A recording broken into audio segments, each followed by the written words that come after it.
Picture a crowded room. It's a Friday night. The air is thick with noise, cheap cologne, and desperation. You see a group of men in their 20s. They are loud. They are aggressive. They are throwing money around, buying bottle service, checking their reflections in the mirror every 3 minutes.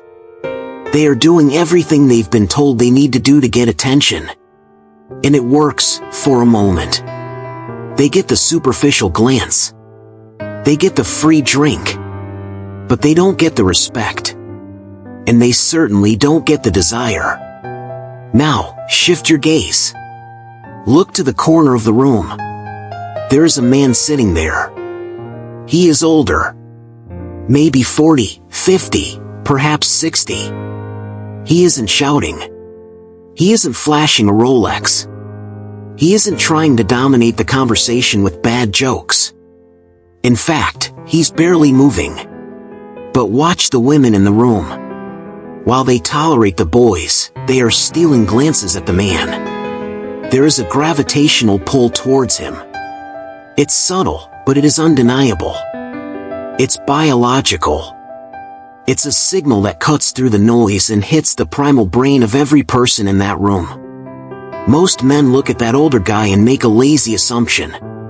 They say, "Oh, he must be rich."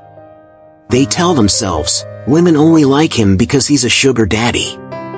That is a lie. That is the comforting lie mediocre men tell themselves to avoid the work. The truth is terrifyingly simple. The woman noticed 10 specific things about him before she knew his net worth. She noticed them before he even said hello. She noticed them in the first 3 seconds. What if I told you that biology does not favor the young? It favors the capable. It favors the survivor. Today, on Aphorism Archive, we are not giving you pickup lines. We are giving you a psychological autopsy of attraction. We are going to break down the first 10 things women notice about older men. These are the silent signals of value. These are the traits that say I have conquered life without you having to speak a word. By the end of this video, you will have a checklist. If you check all 10, you become dangerous. You become the man who doesn't need to chase, because he is the one being pursued. Let's begin. The very first thing a woman notices happens before she sees your face. It is the way you occupy space. We call this silverback proprioception. Proprioception is the body's ability to sense its location, movements, and actions. Most men have terrible proprioception. Look at the average younger man. He walks with a frantic energy. His steps are quick and choppy. He weaves through crowds, dodging people, shrinking his shoulders to let others pass. He is constantly scanning the environment like a prey animal looking for a predator. He is reactive. His body language screams, "I am late, I am anxious, I am sorry for existing in this space." Evolutionarily, this is the movement of a subordinate male. It signals high cortisol, the stress hormone. A woman's subconscious mind sees this fast, jerky movement and thinks, this man is stressed. If he is stressed by walking through a room, how will he handle a crisis? How will he protect me? Now, watch the older, high-status man. He moves with a heavy energy. He is not heavy in weight, he is heavy in presence. He walks slower than everyone else. Why? Because he is not running from anything, and he is not running to anything. The world waits for him.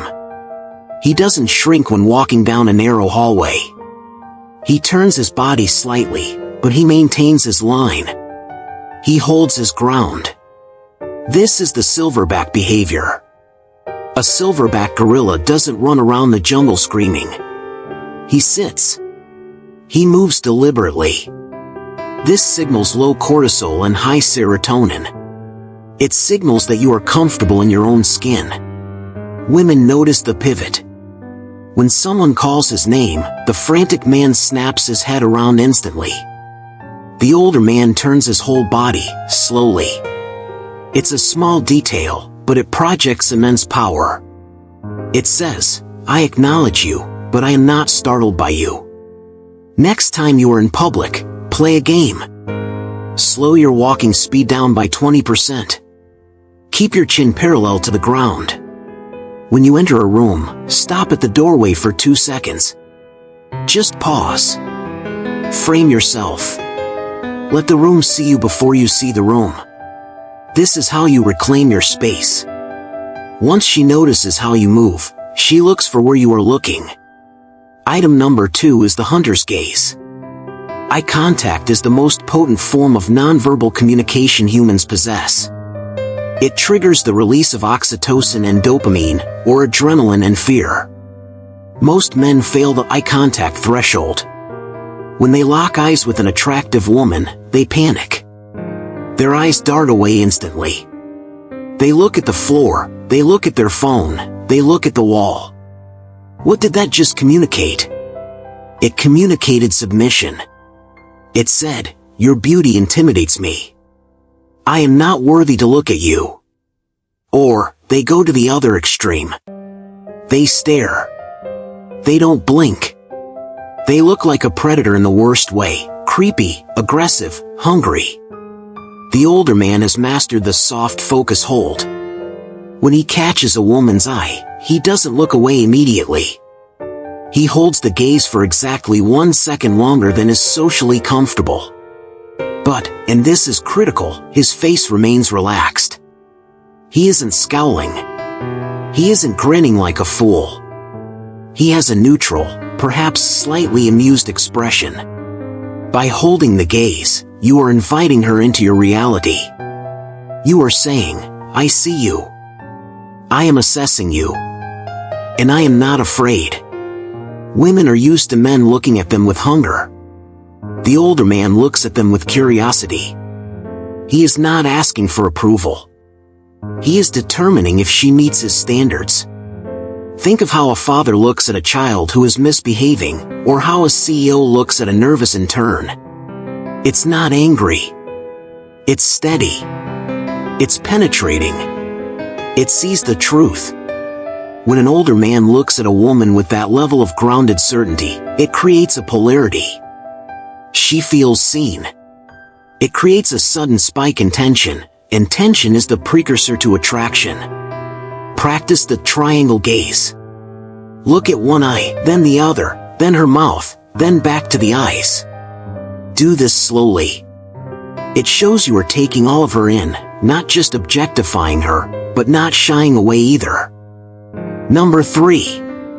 The architecture of grooming. Notice I didn't say fashion. Fashion is for the young who chase trends. Architecture is for the men who build legacies. Many men hit 40 or 50 and they give up. They prioritize comfort above all else. They wear the baggy jeans they bought in 2010. They wear running shoes to dinner. They wear t-shirts with logos on them. They think, "I'm older now, I don't need to impress anyone." This is the death of attraction. When a woman sees a man who has stopped trying, she sees a man who has stopped living. She sees a man who has resigned himself to the slow decay of age. If you don't respect your own appearance, you cannot command respect from others. It is impossible. Women notice intentionality. The older man knows that his body has changed. He doesn't try to dress like he's 20. He dresses to accentuate his current power. He understands fit, fabric, and silhouette. Fit, this is non-negotiable. A $50 shirt that fits your shoulders and waist perfectly looks better than a $5,000 suit that hangs off you. The older man has a tailor. He understands that clothes should frame the body, not hide it. Fabric, younger men wear polyester and cheap cotton. Older men wear texture. Wool, cashmere, leather, tweed.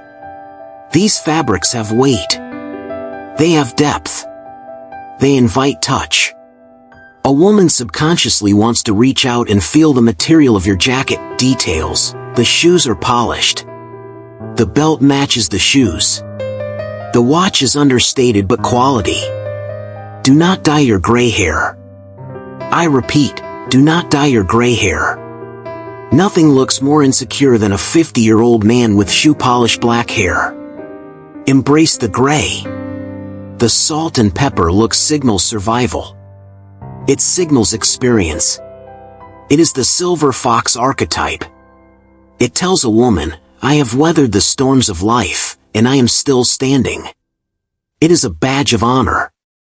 Own it. Go to your closet. Throw away anything with a logo. Throw away anything that is distressed or ripped. Throw away the cargo shorts. Replace them with solids, neutrals, and natural fibers. Dress like the man you want to be treated as. You have walked in. You have made eye contact. You look the part. Now, you must speak. Item number 4 is the voice. Specifically, the baritone of brevity. Nervous men talk fast. They are afraid of silence. They think that if they stop talking, the other person will get bored and leave. So they fill the air with noise. They ramble. They use filler words, like, you know. And worst of all, they use uptalk. They end their sentences with a rising inflection. So everything sounds like a question. This signals a desperate need for validation. It signals that you are unsure of your own statements. The older man understands the power of subharmonics. It is a biological fact that lower frequency sounds are associated with larger, more dominant animals. But you don't need to have a voice like James Earl Jones to use this. You simply need to slow down and lower your inflection. Before you answer a question, pause for 2 seconds. In that silence, you build anticipation. You signal that you are thinking, not just reacting. End your sentences with a downward pitch. I am going to the bar. Not I am going to the bar. A statement is a command of reality. A question is a plea for agreement. Say less than necessary. Women notice men who don't overshare. When you explain yourself too much, you weaken your position. I'm late because traffic was bad and my alarm didn't go off and, weak. I'm late. My apologies. Strong. Words are a currency. If you print too much money, you get inflation. The value drops. If you speak too many words, your words lose value. The older man rations his words. So when he finally speaks, people lean in. They stop drinking. They listen. Because they know that if they miss it, he won't repeat it. This creates an aura of important business. A woman feels that your time and your thoughts are premium resources. We live in the age of the distracted mind. This makes item number 5 the ultimate modern status symbol. Digital discipline.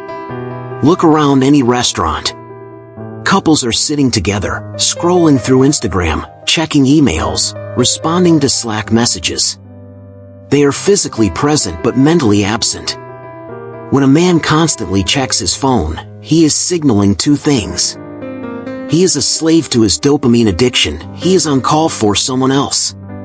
He is at the mercy of his boss, his clients, or the algorithm.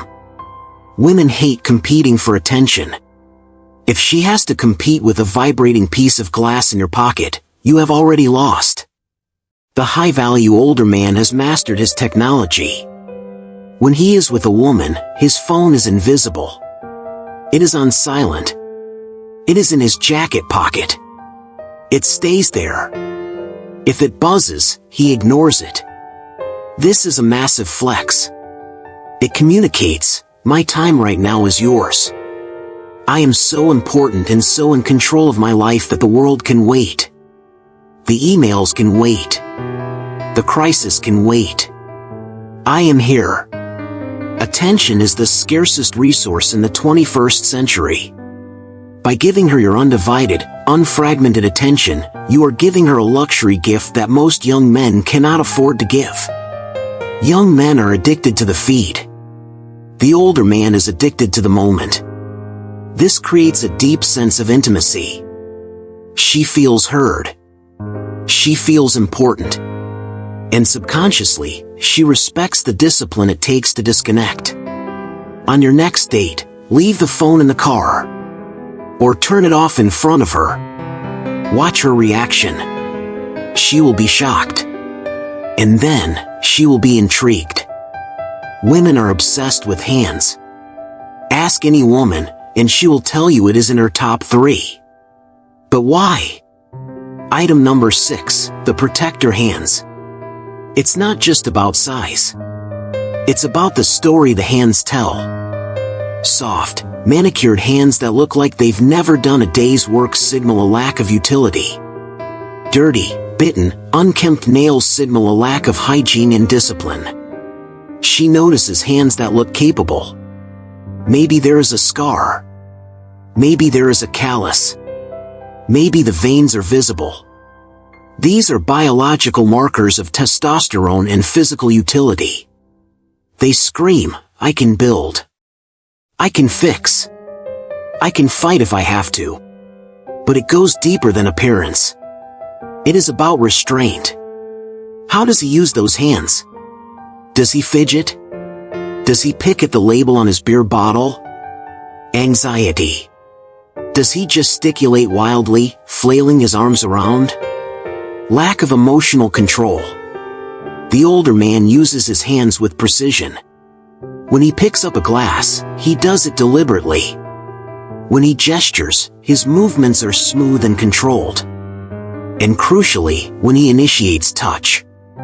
The protector touch is firm but not grasping. It is the hand on the small of her back to guide her through a crowded room. It is a protective gesture. It says, I have you. You are safe. It is not the groper touch of the desperate young guy trying to steal a feel. It is the owner touch of a man who knows he doesn't need to rush. The contrast is key. Rough hands, gentle touch. A dangerous man who chooses to be gentle is infinitely more attractive than a weak man who has no choice but to be gentle. She wants to know that those hands could be dangerous to others, but are safe for her. This is the discriminator. This is the test that 90% of men fail.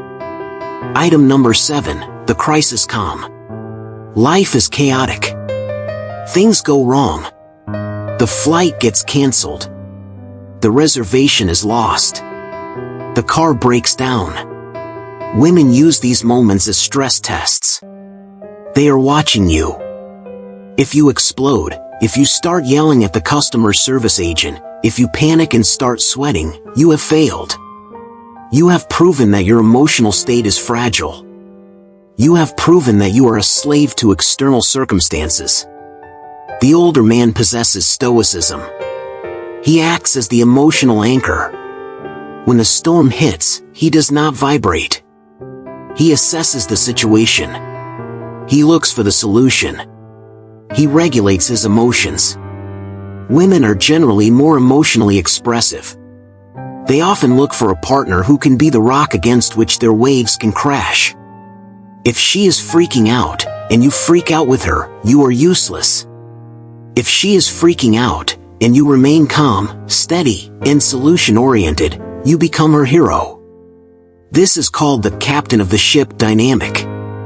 If the captain starts running around the deck screaming, "We're going to die," the crew will mutiny.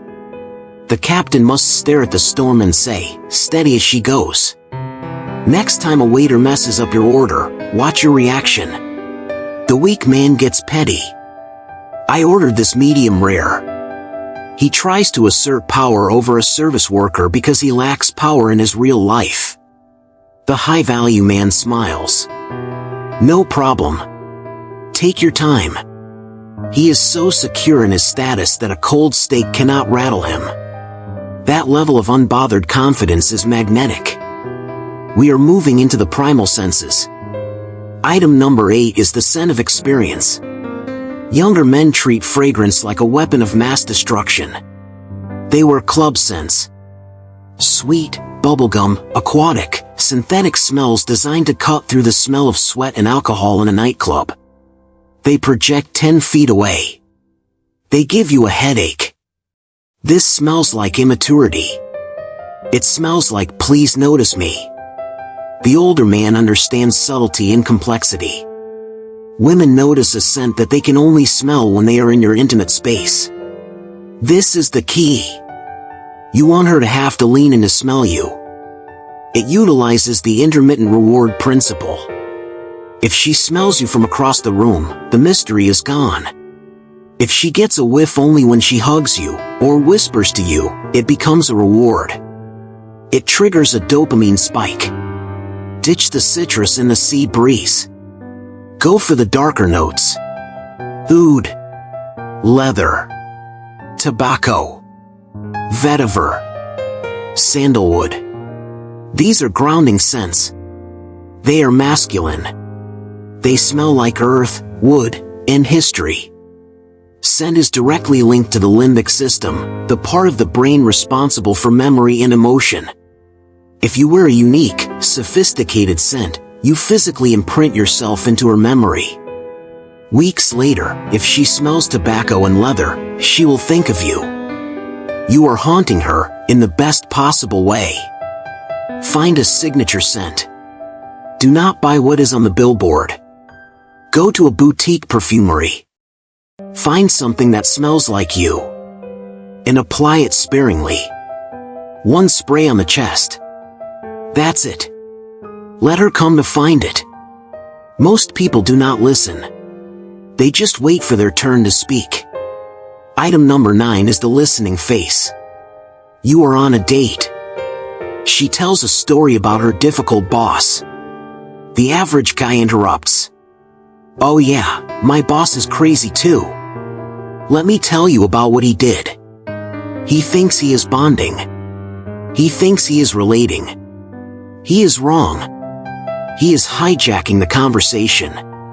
He is making it about him.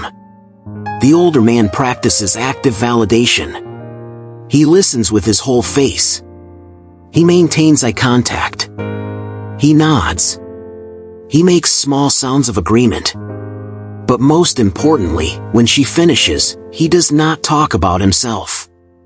He asks a follow-up question about her story.